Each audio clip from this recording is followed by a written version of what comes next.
Hi అండి, అందరికీ నమస్కారం. నేను మీ శ్రీనివాస్. కాలంతో పాటు ఇన్సూరెన్స్ అర్థం కూడా మారిపోయింది.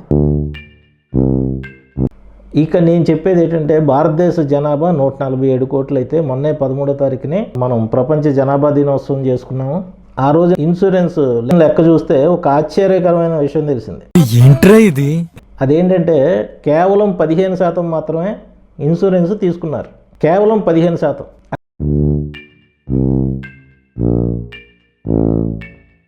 అంటే 147 కోట్ల జనాభాలో 15% అంటే 25 కోట్ల మంది అనుకోండి.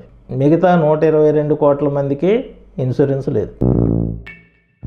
ఈ షాకింగ్ నిజాలు చూడండి. రోజుకి భారతదేశంలో 30,000 మంది వివిధ కారణాలతో మరణిస్తున్నారు. నెలకి సుమారు 9 లక్షల మంది, ఏడాదికి 1 కోటి మందికి పైనే చనిపోతున్నారు. వీరిలో 15% మాత్రమే ఇన్సూరెన్స్ ఉంది. మిగిలిన 85 లక్షల మందికి లేదు.